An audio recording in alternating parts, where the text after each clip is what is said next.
On reste dans l'univers du cinéma avec Jour d'école. C'est le titre d'un film qui est assez atypique, à la croisée des chemins entre la fiction, le documentaire et le récit lyrique et chorégraphique. Jour d'école, c'est surtout l'aboutissement d'un travail de plus de 2 années entre l'Opéra de Lyon, les élèves et les enseignants du collège Elsa Triolet de Vénissieux, et puis vous, Nicolas Bianco, bonjour. Bonjour. Alors vous êtes le réalisateur de Jour d'école. Alors vous êtes musicien, vous êtes compositeur. En fait, vous êtes vous aussi à la croisée de plein de choses, de plein d'univers. Oui, j'ai été nourri au biberon de l'opéra. L'opéra étant un art pluridisciplinaire. Et donc, j'aime, dans mon expression artistique, marier l'image avec la musique, le dessin, comme l'opéra, quoi. Différents univers. Différents univers. Alors, je le disais, un jour d'école, c'est un objet hybride. Vous dites hybride, composite, une sorte de florilège. Comment est-ce qu'on peut définir le mieux ce film ? Alors, ce film, il est né d'un travail sur le terrain initié par l'Opéra de Lyon. Donc, c'était dans un projet qui s'appelle Des artistes à l'école, à savoir quel rôle l'art peut jouer dans l'éducatif. Et donc, de toute l'expérience de terrain que j'ai en tant qu'artiste, j'ai tiré la conclusion que plutôt que de plaquer un langage artistique très éloigné des enfants, du quotidien des enfants. Voilà, j'ai voulu les faire rentrer dans l'univers de l'art opératique à travers leur vécu, leur récit. Et c'est en allant collecter, en écoutant le récit de chacun, qu'on a construit un récit commun.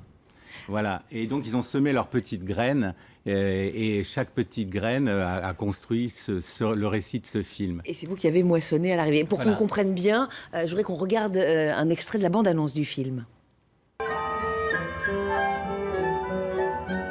Commencez par me raconter cette journée à l'opéra. Régulièrement, plusieurs fois par jour, ils se mettent à danser.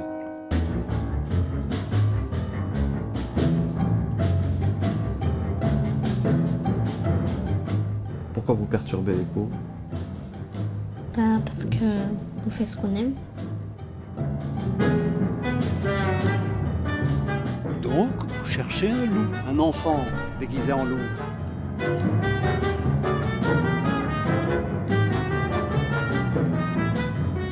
Je t'ai vu danser dans l'escalier tout à l'heure avec les autres. Pourquoi vous faites ça?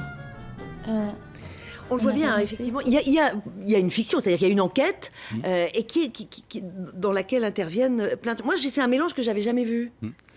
Bah écoutez, c'est donc à partir de ces entretiens que j'ai eus seul à seul avec les enfants, ils m'ont chacun livré des bribes, des fragments d'intimité, comme ça, qui ont constitué la matière première. Et à partir de là, on a construit sur la forme d'un opéra à numéros. Vous savez, c'est cette forme d'opéra classique où le récit s'articule autour d'airs, donc qui ponctuent. Alors là, on a des scènes chorégraphiques et chantées qui sont ponctuées par le récit. Alors le récit s'est construit naturellement. Le récit, c'est la place de l'art dans l'école. Comment l'art, quel est ce rôle de l'art qui consiste à amener du sensible dans la rationalité, maintenir l'équilibre de ces deux pendants de l'individu qui sont le sensible et le rationnel. Garder cet équilibre-là, voilà. De quelle façon, parce que les collégiens aujourd'hui, a priori d'ailleurs, quels que soient les collèges, on peut se dire qu'ils sont très éloignés de l'univers de l'opéra, qui a un côté toujours un peu mystérieux, un peu élitiste. Ça, c'est vraiment quelque chose que vous vouliez complètement la démarche, si vous voulez, c'est justement d'aller, qu'ils sentent qu'ils font partie de l'aventure. C'est-à-dire, dans ces entretiens, ma présence en tant qu'artiste sert de viatique pour renouveler ce dialogue des cultures, dialogue intergénérationnel. Donc, ils ont pu, en me racontant leurs histoires, semer la petite graine qui a servi de matière première à mon écriture musicale. Donc après, quand on les a mis en contact de l'orchestre, qui est un son qui n'est pas du tout le leur, eh ben, par le viatique de cette petite graine personnelle, par cette référence à leur bout de texte ou de mélodie, mais ils ont pu rentrer dans cet univers. Et du coup, l'orchestre classique, les cordes, leur est plus du tout étranger.